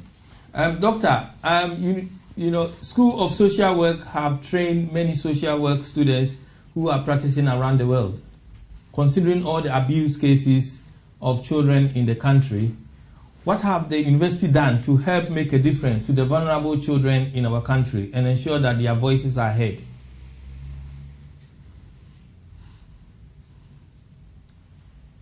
Okay, I think maybe. No, I'm here. But I was just wondering because on the screen, I have seen for a very long time that we have Maria and one Ebenezer Popolampo. Their hands have been up. Maybe are they part of the panel? Yes, I will come to them, Maria and Ebenezer. If you can continue, please. Okay. Yeah, I'll go to. All right. So I was just thinking we could give others the opportunity to also talk. All right. So when it gets to the university, or in this case, the Department of Social Work, I'll say that as an academic institution, our primary objective remains education and research.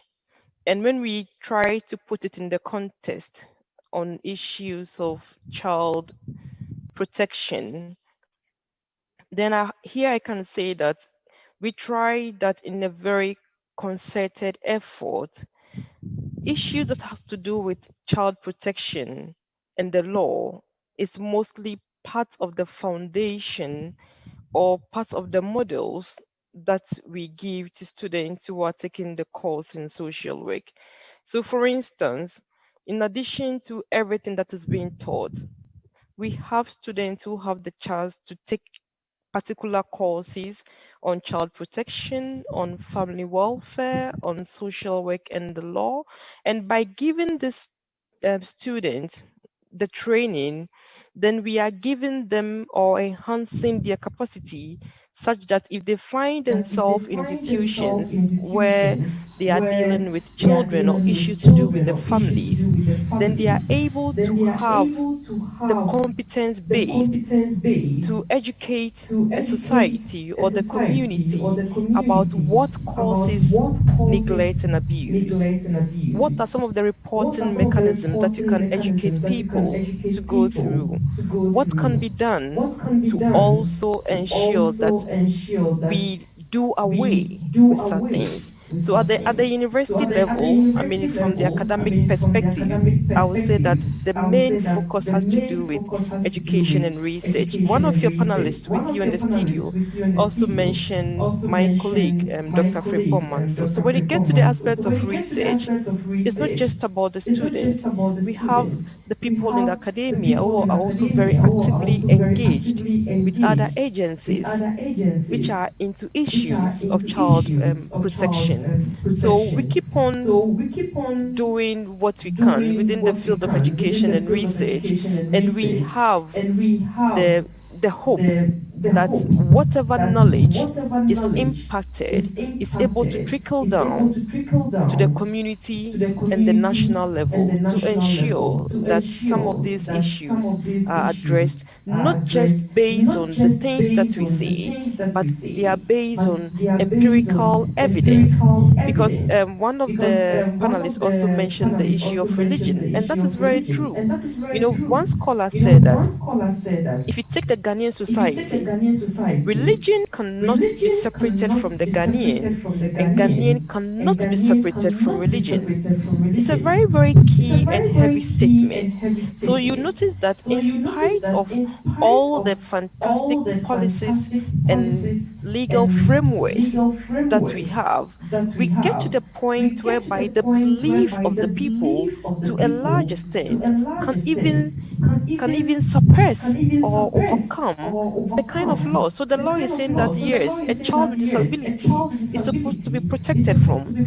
But here we are, people are so much ingrained in religion, and religion is telling you that, look, it's not about, well, they don't come out to say that it's not about protecting the right, but they are trying to let you know other reasons why these things come into being.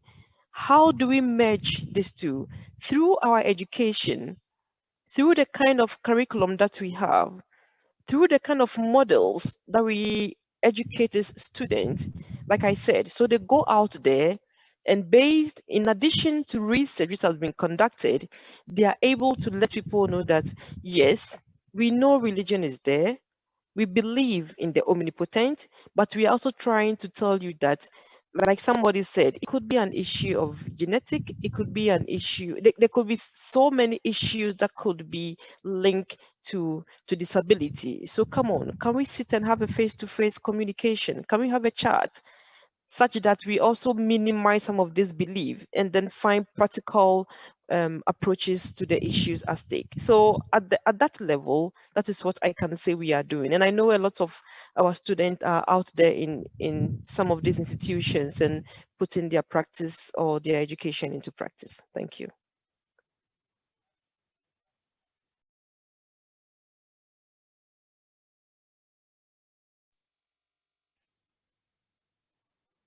So that they will be able to participate as well in the program. Do anyone have any questions for Dr. Harvey as well? Those on Zoom first. Ebenezer, I understand. Joyce and... Hello, Kofi. Yeah, go on. Yeah, go on, Ebenezer. Yeah, thank you. Hello, Kofi. Thank you very much, and thanks to all the panelists for the wonderful contributions that have been said. The only thing is, Ebenezer, we're running out of time, so we are giving you 2 minutes. Next week, you come early, please. Sorry about that. I've been here since the start of the program. Oh, we you know what, Linda, I didn't have any access to those on Zoom except those, a few of them. Yeah. So I'm very sorry about that. It's okay. Maybe Linda, you can explain it to them. Sure. Yeah, thank you. Sure. All right. All right. Well, I'll be very snappy. A few issues have been touched on. I just want to go straight onto training. I mean, I think Dr. Harvey has mentioned about training or programs going on for social workers, and I just wanted to come from the perspective of placement opportunities or options. You know, here in the UK, when you, as part of the training, we do placement and all that, and by the time you come out from uni or you finish your training or placement, you know exactly what to do. Should there be a child protection issue, you have had the experience, you've had the exposure, and you are able to manage or do the right assessment and safeguard the child or the young person. So I think I would look at it more from what goes into the training of our social workers in Ghana. I know we've got a lot of social workers in the UK. They are doing very well. We've got the expertise. We've got the professionals that, given the opportunity, I'm sure people will be more than happy to help in this regard. Most of us, myself, I think Lord Chief, Kofi, yourself, we are all practice educators. What I'm going to propose might be, if it's possible for us to have some opportunity to be able to support the training that is going on for social workers in Ghana. I think we'll be more than happy, because some of us, people can talk a lot, but what do we do? We've all identified the problems. What is the way forward? You see, how can we help with our expertise, with our skills and all that? You know, Lord Chief, as a PhD student with vast experience in kinship care and all that. You know, this is something that we can all use or feedback into the system, Ghana, where we all come. It's very good. We shouldn't only criticize, but ask yourself, what can I do to help? You know, and I also want to go on quickly to the children with disability.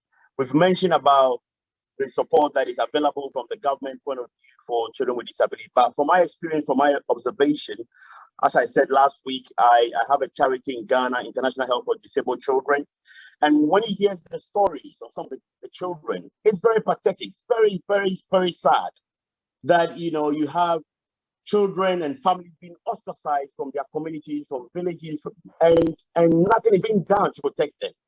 You know, we have children in our books who cannot even afford daily meal, basic food, shelter.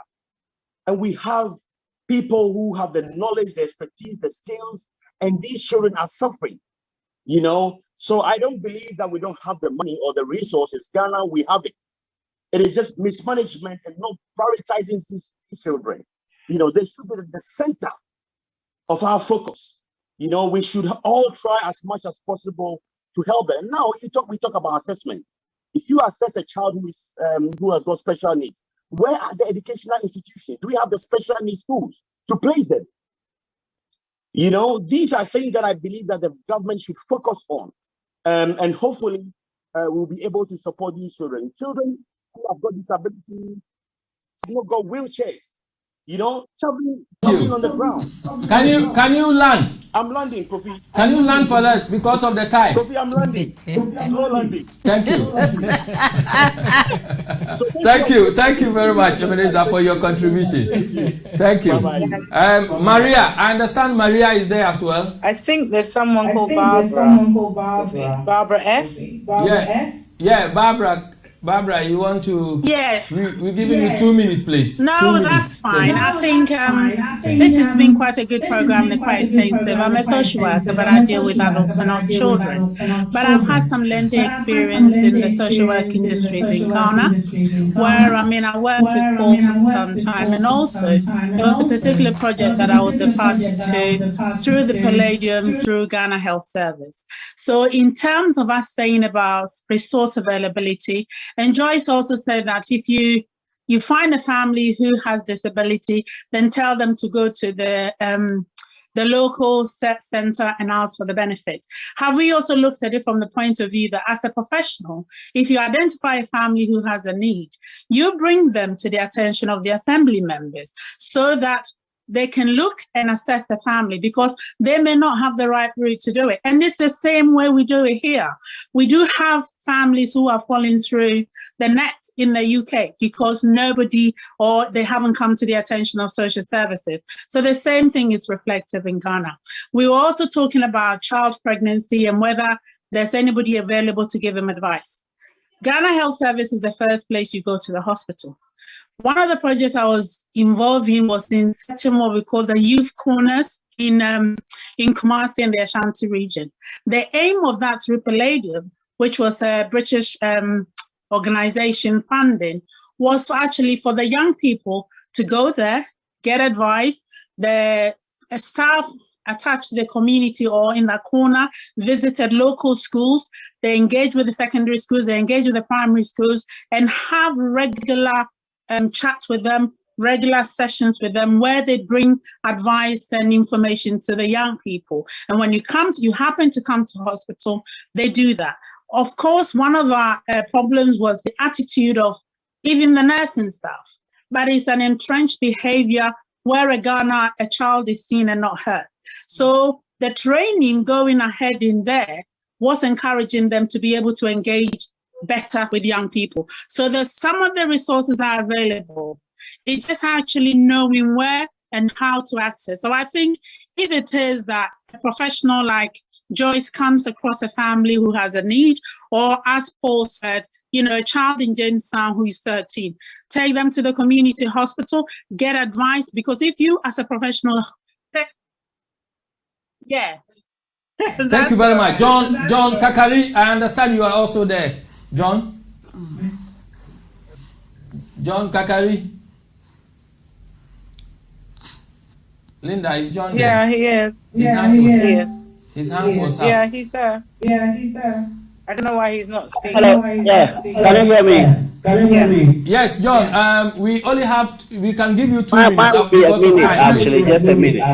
Thank you. Just a very quick one, just to say in terms of the child protection, this thing and the labor laws. I think if we really want to address the child protection issues, I think the labor laws are too complicated, and it's not an easy thing to understand. But all those things should be incorporated in the child protection laws and the procedures. So the child protection laws should be more used in Ghana. So very clearly, and I think Kofi, you asked a lot of questions around what can we do to reduce, people selling things around the street and other things. But if the child protection process and the laws are very clear that, a child needs to go to school, a child's health needs to be met, a child needs to do A, B, C. And outside that, they are helping their parents to sell for 2 hours, 3 hours. That is absolutely right within our culture in Ghana. But we need to focus more on the child protection policies and the laws than the labor laws, which is so complicated to understand. So that's my contribution. Is your final say on this? 1 minute, please. Okay, thank you, Kofi. Yes, I think thank you, John, for Kakari, for your contribution. Yeah, so the laws are there, in relation to child labor. What needs to be highlighted more now is to the policies and procedures that go with them, because we have some of the things I have in this book where the guidelines are not clear, and that needs to be more now. Thank you, Linda. They're talking again. The guidelines are not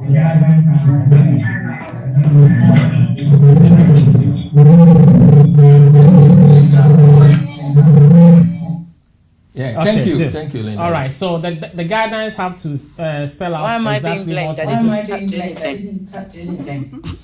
No one is blaming you, Linda. The social workers need to do what, once the guidelines are clear, they will know what to do. In relation to the... I think he's off now. Oh, I see. Hang on, let me see. Let me just... In relation hang on. Ask to unmute. But Omega's now gone on mute.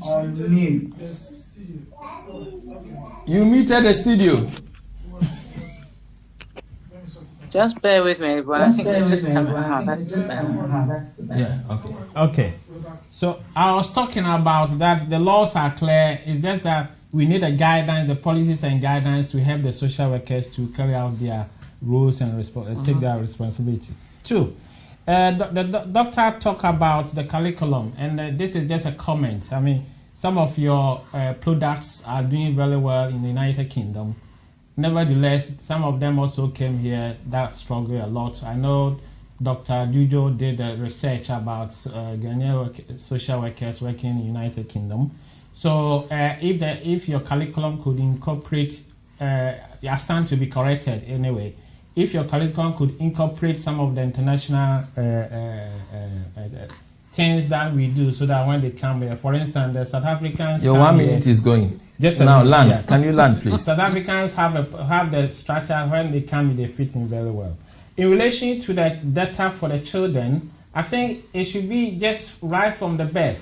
If a child is identified that the child has a disability, that has to be registered from birth. So it's not a matter of the parent that have to go to the local authority and get support. Once the child is identified within the community. Thank you. That's it. And finally, but not the least, in order for us to get the issues well addressed, there should be a national policy, so that successive government will carry out it in such a way that the welfare of the children are well hot. Should the School of Social Work be central to all this?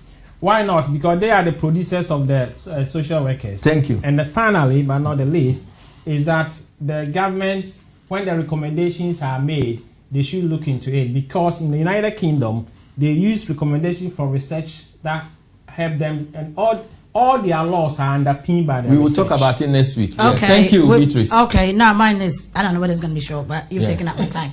Okay. Sorry. With me, no, that's okay. Okay. With me, I feel that it still goes back to the facets of the organization's work. And what you said something. Yes, once a child is identified or a parent is identified carrying a disabled child, that has to be put in place. Secondly, the resources that are there, because I know, I think a doctor or somebody spoke and said the resources are there, and parents don't go and then get those resources. And the social worker said something different. We should make sure the accountability, the funds, all these stuff, that's why I keep saying the structures, because when the structures are not working, if there's funding or there's money to support the families, the kids are not going to be in dire need whereby a child is sitting on the side of the road or a disabled child is going under cars just to get money. So I believe that now what we have to do is you see, we can talk about policies and stuff, but if the policies are there, they're like a god. They're just worshiping it. Nothing's being done. We need to protect the kids, and the social workers need an institution, or they need organizations that work, so that when they go to, as you said, any government that comes in place, there's a template. That this is the template, this is what needs to be done. A disabled child needs to be taken care of. Any child needs to be taken care of. Every child needs to be protected. And then the system works, and then people benefit from the system. And the social workers or people that are in that industry do not have to be going around. Yes. Thank you. Linda. Yes. Your final word, Thank please. you. Again, what has been said by all the other panelists, I agree with to the greater extent rather than lesser extent. Again, it is about learning through these agencies what it is we are supposed to be doing to protect our children. What is it these agencies are supposed to know and understand, and how can we as a nation help support them so that they will be able to enforce, first of all, know what these laws are, enforce the laws, and also be able to educate the parents where they need to be. It's not just about the law says this, therefore we must do it. It's also about to prevent yourself getting to that point. What is it you need to know? How do you need to support your children and your families? There are a lot of stresses and pressures on all families. That's the reality of the world that we live in. There is no such thing as a perfect system. What we're looking at is a solution for Ghana that works for Ghana, that works for Ghanaians, so that actually we become the ones that people look at and say, well, look, they put these policies in place. They follow those policies, and as a result, they have children who are to be better adults. You don't need people like me to come on board and get them out of trouble. Because, of course, one thing we haven't discussed is that when you have children that are poorly brought up in families and have poor structures, what do they become in future? We're not just talking about the homeless, we're not talking about the streets, we're talking about the criminals, we're talking about the children who then end up in situations that they could have prevented themselves from getting into had they had families to support them and be put in the right positions in the first place. If we can work out what our laws should be, we can work out a structure that works in order to support our children, in order to support the parents of these children, then we will not need the legal system system to come in all the time to enforce and interfere in doing what is natural, which is raising our children the right way. Thank you. Thank you, Linda. Isaac. Thank you. I will be very brief. Like the lawyer just said, my concluding remarks is that we need to go back to the basics.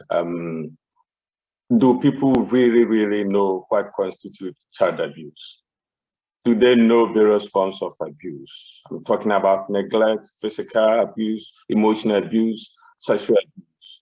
You know, that my other colleague said that he was working with some women and only one knew that going naked in front of your child is against the law.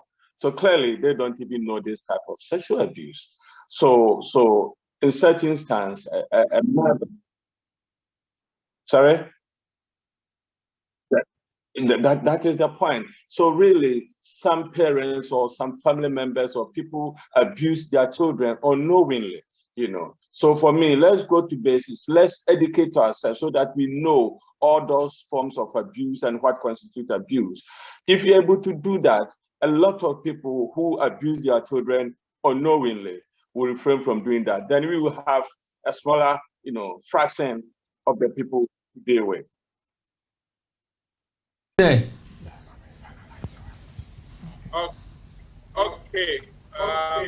Joyce, no, Joyce. Joyce, are you there? Joyce Coliver. Yeah, no, she's not. No, she's not. She's not. Okay, thank you. Paul. Okay, thank you very much. And I will begin by saying that as Ghanaians in the past, we have noted to have all the brilliant ideas and we have noted to lament about issues, but we don't take steps forward. But I want to commend the Ghana Social Workers Union in the UK that together with the Street Children Empowerment Foundation, we started something we call the Grassroots Entrepreneurs Empowerment Program. And as a key part of this program, we are already teaching parenting to parents in Jamestown. What I would say is that this program is another unique initiative by the professional social workers in the UK. And I want to commend all of you for this idea. I think that as this discussion are happening, these are already problem statements, and these are already project ideas already. We will need to take steps forward and not just talk like every week and wait for somebody to fix it. We need our leaders to fix it, but sometimes we can take leadership ourselves. We may have different, if people don't know about basic child right issues, now we have Zoom. I'm talking to you from Ghana. How can we get the professionals, how can we get academia to join on the grassroots using avenues, organizations like ourselves, so we can move forward? Like Kofi, you mentioned, what is the way forward? No matter how small, let's all contribute our quota by getting to people, using platforms like this. How can we make people on the grassroots listen to such talks so they can get enlightened? For me, this is crucial. The street people are speaking. How can we make sure that the people who cannot speak the English me and you are speaking are listening and are getting this message and linking it with academia, move all the knowledge out there and bring it to the street? Thank you. Doctor, are you there? Yes, please, I'm here. Yes, please, I'm here. Yeah, your last word, please. Okay. Then this will be the final last word for us for today. Well, I want to say, like I started this program, that I've been historically and now the Ghanaian child is a very prized possession, not only for the family, but for the whole country. I think that based on the discussion at hand, it is time for us to see every single child in Ghana as the custodian of the future of Ghana. In this case, if we don't come together as a society, as a community, as a nation, to solve the issues that children are facing in Ghana, we should know that it could lead to a bigger challenge that might be very, very difficult for us to solve. So the time is up for us to take issues of child protection in Ghana very seriously, based on the caveat that the children are going to be the custodians of the future of Ghana. Thank you. Thank you very much, Doctor. We would like to take this opportunity to thank Dr. Vida Mamle Hervey of Department of School of Social Work, University of Ghana. Thank you for your contribution. Joyce Colliver, also we thank you for your contribution. Isaac, Beatrice, Joseph, and Linda Apia, and all Ebenezer, John Kakali, and all the others who join us, including Christiana in the program. Children, how do we help children voices to be heard? The silence of children is over with all of us. Child protection is our responsibility. Every Ghanaian responsibility. Either a parent, whoever you are, children are our responsibility, and we should all work together. We will continue on next week. Thank you very much. Thank you, everyone. Good night. Good night. Good night, everyone. And I want to see that we do everything we can and we step up for London to ensure we have a safe city. In order to do that, I am standing as an independent mayoral candidate. Be part of something different. Let's not hand the future to just politicians. Let's hand the future to the people of London.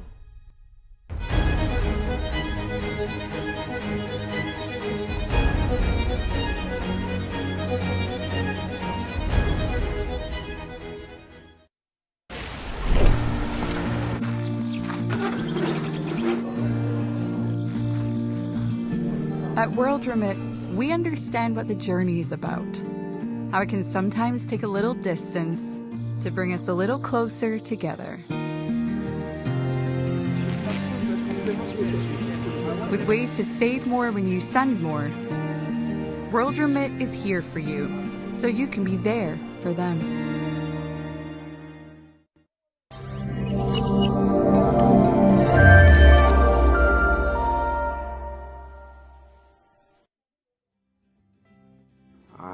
Known Chris over the last 5 years.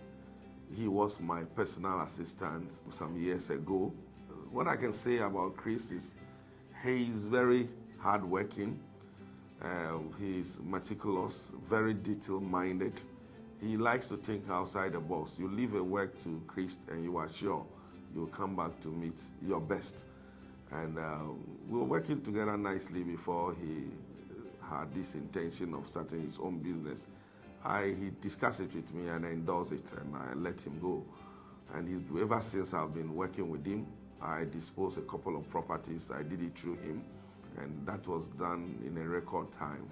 And I will always recommend Chris for anyone who wants to deal with properties to deal with Chris and have the peace of mind and also have assurance that he will have the best deal.